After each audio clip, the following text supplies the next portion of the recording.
এই জাদুবিদ্যা সত্য।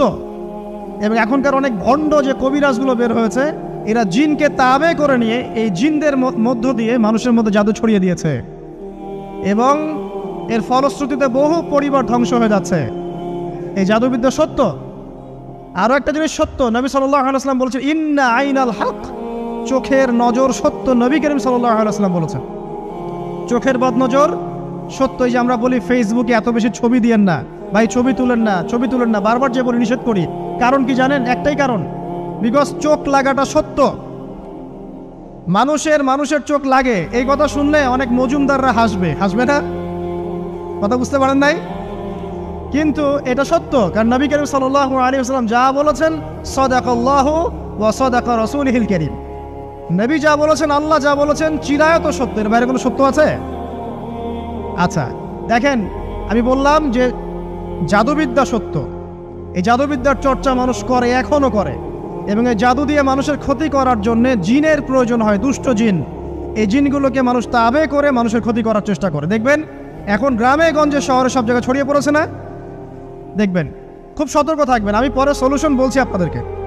আরেকটা বলেছি, নবী সাল্লাল্লাহু আলাইহি ওয়াসাল্লাম বলেছেন চোখের বদনজর এমন সত্য যে একটা উটকে এই রান্নার ডেকচির মধ্যে ঢুকাই ফেলতে পারে।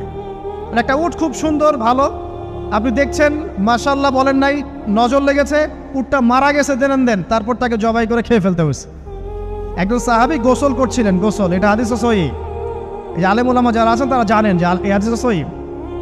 একজন সাহাবী গোসল করছেন, তার গায়ের চামড়াটা খুব সুন্দর ছিল, একদম স্কিনটা অনেক সুন্দর থাকে না এমন কিছু মানুষ? আচ্ছা, এখন আরেকজন সাহাবী এই গোসল দেখছেন দূর থেকে, দেখে বলছেন যে কি চমৎকার তার শরীরের রংটা, যেন কুমারী নারীর মতো, অনেকটা এমন একটা কথা তিনি বলেছিলেন।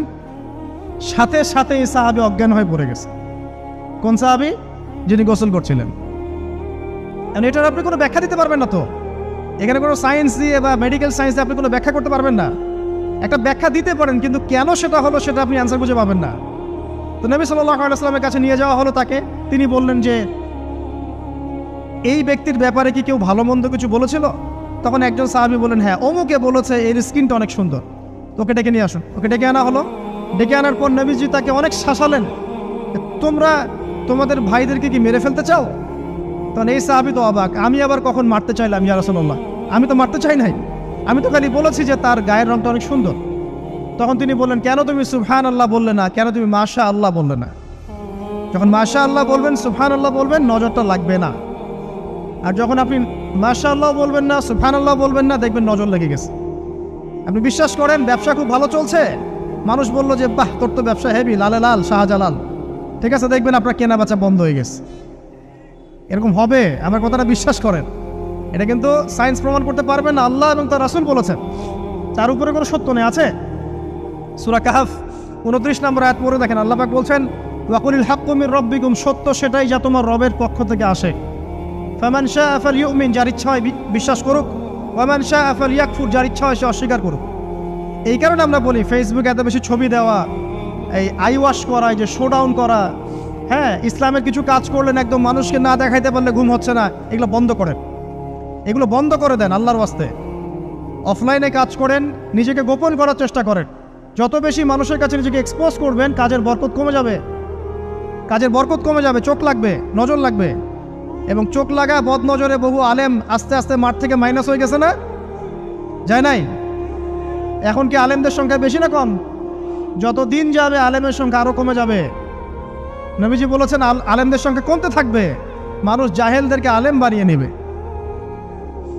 তো প্রিয় ভাইরা, জাদুবিদ্যা সত্য, চোখের বদনজর সত্য, রাতের এই অনিষ্টগুলো সত্য, রাতের বেলা অনেক ক্ষতি আছে।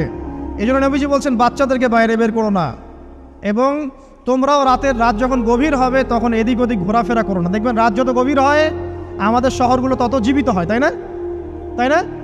রাত যত গভীর হচ্ছে শহর তত জীবিত হয়। চায়ের দোকানে আড্ডা বেশি, ওই সিনেমা দেখছে, টিভি দেখছে, ক্যারাম খেলছে, লুডো খেলছে, ঘুম নাই। ঘুম কখন? ফজরের আগে। ফজরের নামাজ কিন্তু নাই, ফজরের ঠিক আগে, আবার ওই যে জোহরের নামাজের সঙ্গে উঠতেছে। এখন আমাকে বলেন, এরকম জেনারেশনকে দিয়ে কি আসলে ইসলামের কোনো খেদমত হবে? আচ্ছা, নবীজি রাতের বেলা আর্লি ঘুমাতেন, আল্লাহ পাক আমাদের সবাইকে তাড়াতাড়ি ঘুমানোর তৌফিক দান করুন। হ্যাঁ, আপনি ইলম চর্চা করলে রাত জেগে থাকতে পারেন, আপনি যদি জ্ঞান চর্চা করেন রাত জাগতে পারেন, আপনি কোনো গবেষণা করছেন, নামাজ পড়ছেন বা কোরআন হিফজ করছেন, আপনি রাতের আর্লি উঠবেন, এটা আলাদা বিষয়। কিন্তু কমনভাবে আমাদের এই যে ফেসবুক, ইউটিউবিং ইত্যাদিতে আমরা লিপ্ত থাকি, সারা রাতটা কাটাই আড্ডাবাজি করে, এগুলো বন্ধ করতে হবে। এগুলো বন্ধ না করলে ফিজিক্যালি আমরা মানে সুস্বাস্থ্যের অধিকারী হতে পারবো না। সারা দিনটা আমাদের একটা কি বলবো অলসতার ভাবে যাবে এবং দিনের বেলা কাজগুলো ব্যাহত হবে। এতে করে আমাদের উম্মার এই পুরো বড় যে তরুণ প্রজন্ম আছে এদেরকে আপনি সম্পদে পরিণত করতে পারবেন না। তাই এই সিস্টেমটা চেঞ্জ করা দরকার। নবীজি রাতের বেলা এই সূরা বাকারার শেষে 3টা আয়াত তেলাওয়াত করতেন, আমরা করবো ইনশাআল্লাহ। আরেকটা আমল বলে দেই, নবী করিম সাল্লাল্লাহু আলাইহি ওয়াসাল্লাম রাতের বেলা সূরা মুলক তেলাওয়াত করতেন। কোন সূরা এটা? কোন সূরা? তাবারাকাল্লাযী বিয়াদিহিল মুলক। কয়টা আয়াত আছে? 30টা আয়াত আছে। নবীজি বলেছেন সাল্লাল্লাহু আলাইহি ওয়াসাল্লাম এই সূরা আপনাকে কবরের আযাব থেকে বাঁচাবে ইনশাআল্লাহ। কবরের আযাব থেকে তো ভাই বাঁচা খুব সহজ নাকি? আমাদের মধ্যে এমন কেউ নাই, শোনেন, আমাদের মধ্যে এমন কেউ নাই আলেম জালেম মুফতি মুহাদ্দিস রাজনৈতিক নেতা পলিটিশিয়ান বিরোধী দল জাতি তারপরে যে সরকার দল যে আছে না কেন, কবরের শাস্তি ফেস করবে না এমন একটা মানুষ নাই, কেউ নাই পৃথিবীতে। এই যে আপনি দেখছেন ওই যে কি ইসরায়েলের প্রধানমন্ত্রী, ওই রাশিয়ার প্রধানমন্ত্রী, ওই চায়নার সভ্যতা, পশ্চিমা সভ্যতা, এমন কেউ নাই পৃথিবীতে এখন যাকে কবরের শাস্তি ভোগ করতে হবে না। আছে? সবচেয়ে লঘু শাস্তি মানে লঘু চাপ, এটা বলতে গেলে আসলে আমি ভাষা হারায় ফেলি, তারপরে বলছি আল্লাহ পাক আমাদের সবাইকে হেফাজত করুন, আমিন। একজন সাহাবীর নাম সাদ বিন মুয়াজ। কি নাম? নবী করিম সাল্লাল্লাহু আলাইহি ওয়াসাল্লামের সাথে একদম ডান হাত হয়ে যুদ্ধ করেছেন দীর্ঘদিন। বদর তিনি বীর সেনা, উহুদের বীর সেনা, ঠিক আছে। খন্দকের যুদ্ধেও বীর বিক্রমে যুদ্ধ করেছেন। তিনি আনসার সাহাবী, একদম মদিনার নেতা সাহাবী। সব সাহাবী কিন্তু একরকম নন, কেউ ছিলেন নেতৃস্থানীয় সাহাবী, তিনি ছিলেন একজন নেতৃস্থানীয় সাহাবী, ঠিক আছে। সাদ বিন মুয়াজ নবী করিম সাল্লাল্লাহু আলাইহি ওয়াসাল্লাম এত ভালোবাসতেন তাকে, এত ভালোবাসতেন যে তাকে নিজের মনে করতেন যে সাদ বিন মুয়াজ আনসাররা আমার নিজের। চারটাখানি কথা। এই সাহাবীর খন্দকের যুদ্ধে এই যে হাতের এই দিকে সম্ভবত হাতের এই রগের মধ্যে একটা তীর এসে লাগে এখানে, এবং তীরটা তিনি বের করতে গিয়ে রক্তটা ছিঁড়ে যায়। এরপর ফিনকি দিয়ে রক্ত বের হওয়া শুরু হয়। চিকিৎসা করে করে রক্ত বন্ধ করা যায় নাই, এবং এই রক্তের প্রবাহিত রক্তেই আল্লাহর ইচ্ছায় তিনি শাহাদাত বরণ করেন, তিনি ইন্তেকাল করেন। নবী করিম সাল্লাল্লাহু আলাইহি ওয়াসাল্লাম প্রচণ্ড ব্যথিত হন, মানে মনটা তার খুব নরম হয়ে যায় সাদ বিন মুয়াজ রাদিয়াল্লাহু আনহুর জন্য।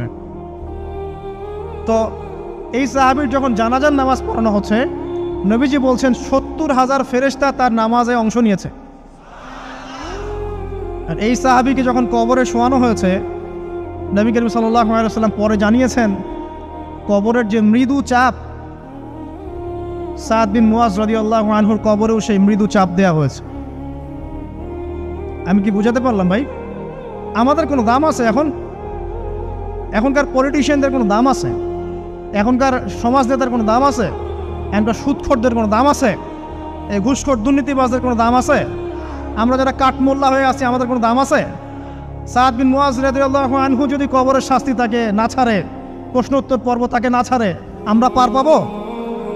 নবী করিম সাল্লাল্লাহু আলাইহি ওয়াসাল্লাম বলছেন সূরা মুলক তেলাওয়াত করো রাতের বেলা, ইনশাআল্লাহ সূরা মুলকের তেলাওয়াত কবরের আযাব থেকে তোমাকে বাঁচান।